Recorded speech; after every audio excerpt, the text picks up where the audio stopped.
Hi, I'm Annie. I'm 30 years old and I'm from Tipperary. Today I'd like to share with you all a little of how God has worked in my life. I was privileged to grow up in a Catholic family where my parents had a strong faith.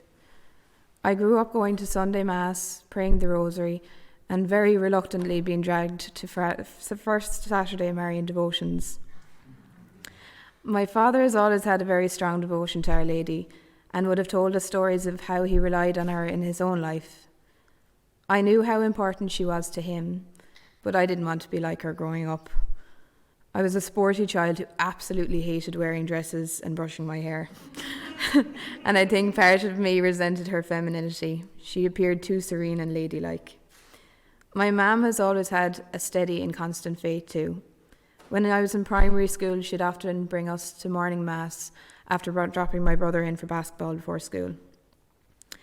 From this upbringing, I was definitely open to the idea of God, but I viewed faith as something transactional because to me, God's love was conditional based on my behaviour.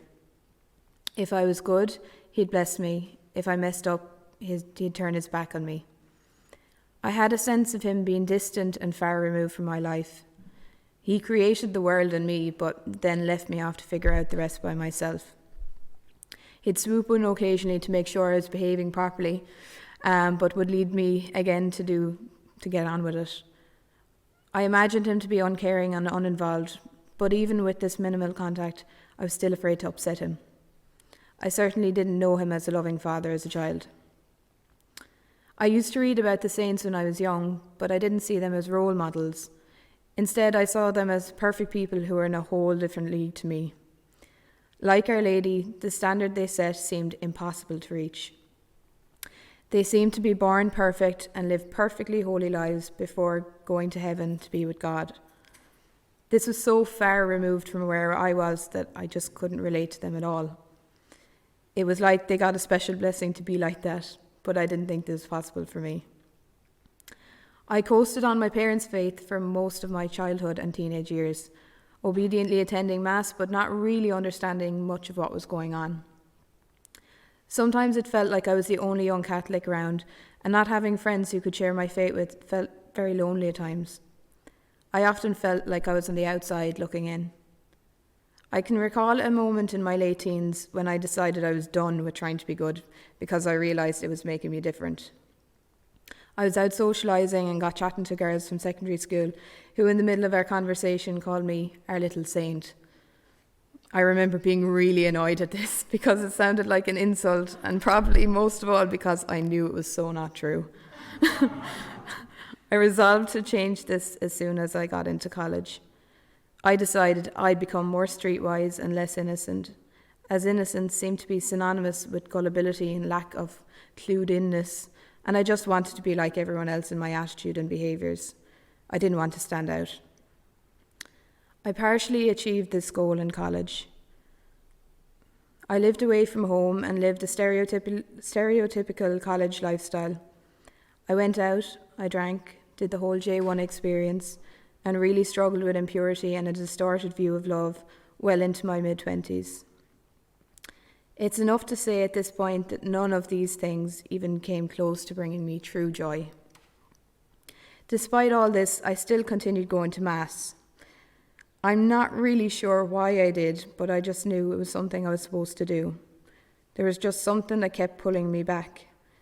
The influence and prayers of a Mercy religious sister through college helped, but my faith was something I did at this point, not really who I was. I finished college and qualified as a general nurse when I was 23 and began working full-time in a hospital in Cork. I had a desire to help people in need and thought that I would get to spend a lot more time with patients. I realised fairly soon into my training that this expectation didn't always meet reality on the ground. In the busyness of a hospital setting, it seemed that there was never enough time to spend with patients and tend to the other 101 jobs that needed to be done. And I was still trying to do this on my own strength. So many days I would come home exhausted and feeling defeated, without any sense of a day well spent on others. I would fixate on what I forgot to do or who I didn't give enough time to. I started to feel more like a robot than a person, and I couldn't help feeling Is this it? As I began to consider my future, I started to revisit my idea of God again. Beyond a career and perhaps a family, what on earth was I here for? Was the purpose of my life just to continue on the human race, or was there more to the story? I was still going to Mass and occasionally saying prayers, but I really didn't still have a relationship with God. But it seemed that God still used these prayers to help me make some changes in my life. One such change was a conversation I had with a girl I knew from college on a bus going to Cork. We talked about the meaning of life, and I found out she was a closet Catholic too. She was also probing these questions and wanted to grow in her faith. This encounter gave us both new courage, and we ended up becoming very good friends. We moved together to Dublin when we were about 24, and we started going to different prayer groups and Catholic events. I got a great sense of peace from this, and I started to get to know other young Catholics. I had a hunger to know my faith more, and I started to take it more seriously. I gradually grew in my understanding of the faith as I attended different talks run by the Dominicans, the Legion of Mary, and other Catholic groups. And the more I learned, the more I wanted to know. About 3 years ago, when I was about 27, I found myself hitting a wall. I was working and studying at the time and made little time for friends. My friends noticed and commented on it, but I really didn't want to hear it because I was fine. I struggled during this time, and I ended up distancing myself from others, causing damage to some of my friendships. I found myself in a lonely place and struggled with low moods and low self-esteem, so I started reaching out to God. I did this through spending more time in private prayer and just asking for help. When I was praying, I still didn't believe that God could change things for me. I was just looking for some consolation. God was, in my mind, a passive observer somewhere up far away, with little interest in how things turned out. Sure, he had the war in Iraq and cancer to contend with. I still didn't believe that he wanted to help me in my struggles. Gritting my teeth, I decided I was going to fix me by myself. Surprisingly, this didn't work at all. The more I tried to diagnose and treat with Dr. Google and self-help books, the more I found myself falling into despair as the solutions failed to stick long term, and I seemed hopelessly stuck with the less than perfect version of me. During this dark time in my life, God sent a light when I met the Dominican Sisters of St. Cecilia for the first time. They ran a retreat for young women in Limerick, which I attended, and I was immediately struck by their joy. I couldn't help feeling uplifted in their presence, and with all due respect to the sisters, I knew it wasn't natural. They became a beacon of light which incinerated my perception that one had to be a bit miserable to be Catholic. They taught me that God loved me unconditionally and helped me realise that he could help me change in order to be more like him. Being around the sisters renewed my hope, and they really inspired me, helping me to start thinking about my own purpose in life again. All of these influences together convinced me of the importance of regular confession. This was a practice that I had fallen out of back when I was in college, partly because I didn't fully understand the importance of it. I thought it was an optional extra, rather than an essential element of the faith. At the beginning, I remember sitting anxiously outside the confessional, palms sweating, heart racing, and wanting to bolt when the previous person came out and I was up. I'd often be a bag of nerves inside the confessional, and I really didn't want the priest to know who I was, because then he'd know that I struggled and wasn't perfect. Regular confession really helped me to gradually work on overcoming my weaknesses and growing in virtue. I had a light bulb moment in confession when I came to know that God didn't want me perfect by my own effort. He wanted me to come close to him so that he could come into my heart and clear out all the rubbish so that I could be free to love properly. A weight lifted off my shoulders when I realised that I was always going to be limited by my human nature. But that was okay, because God was going to be there ready to lift me up to greater things in his strength. This gave me such an inner freedom, knowing that I didn't have to do it all by myself. 2 years ago, in 2019, I was asked to consider working with people who had cancer. I tried to dodge the opportunity initially, as I felt it was beyond my capabilities, but in the end I applied, seeing it as an occasion to trust God more fully if I was successful. I got the job, which was a real gift, and it helped me nurse in the way that I had originally wanted to, where I was really able to walk with patients and their families through the difficulty of cancer diagnosis and treatment. This was a difficult role, as you can imagine, and I fell back into the habit of trying to do it all on my own strength. It took me a while to realise that I couldn't. I knew that I needed all the graces that were on offer to bring to the patients and families I was serving, so I started to go to a local church, St. Saviour's, every day before work, asking God for help and strength. The church also had weekly adoration, and I started attending regularly. When COVID broke out in 2020, it was a very difficult time for many, but it ended up being an opportunity for me to review the direction of my life and God's place in it. I really missed attending Mass during the lockdown, and St. Saviour's was my refuge when it reopened for prayer.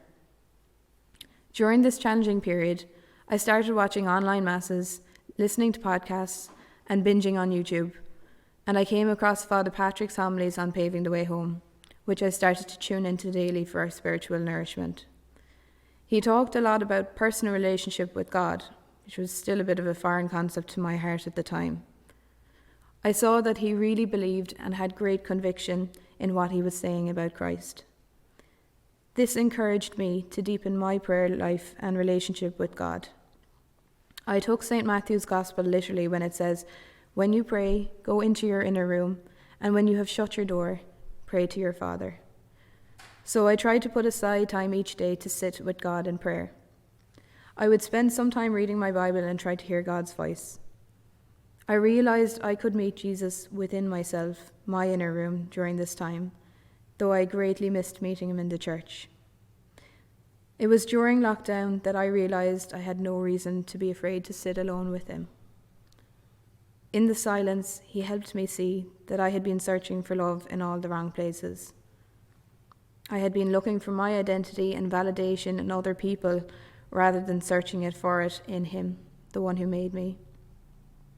I started to become happier, more grounded, and more at peace with myself when I would spend time in prayer. Finally, a big development in my own prayer journey has been getting to know Our Lady better.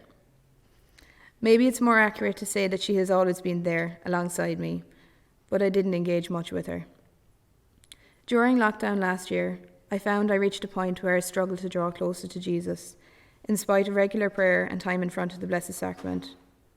One evening in adoration, and after hearing from several people about Mary acting in their own lives, it dawned on me that I should ask her for help, as she knew Jesus best and could help me to know him too. So I asked her to help me. On the way out of the church that evening, I was approached by a lady called Maura Hayden, who asked if I joined the Legion of Mary. I thought that this was a sign, so I joined. At the Legion of Mary, we had a weekly prayer meeting. We worked in Regina Caeli, which is a hospital for homeless women. We shared our faith with people on the street and worked on our own relationship with God. I came to understand that sharing my faith with others was not optional, but an integral part of being Catholic. It also highlighted to me that I didn't know my faith very well, as people would ask me questions that I didn't know the answers to. This motivated me to know my faith in a deeper way and to be able to share it better. Finally, being in the Legion of Mary shattered my perception of Our Lady.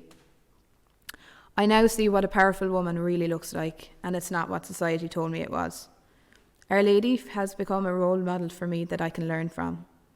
She shows me how to be a real woman, how to bring people to Christ, and how to really grow in virtue. She has taught me how to embrace my femininity, and in doing this has allowed me to receive God's love in a new way. Through the Legion of Mary, I found great fellowship and a sense of community of faith, which was very much lacking up to that point in my journey. I'm still very much a work in progress, and I will continue to make mistakes and grow with God. I'm slowly learning to trust that God will look after me in the future, as he has been so faithful and patient with me in the past.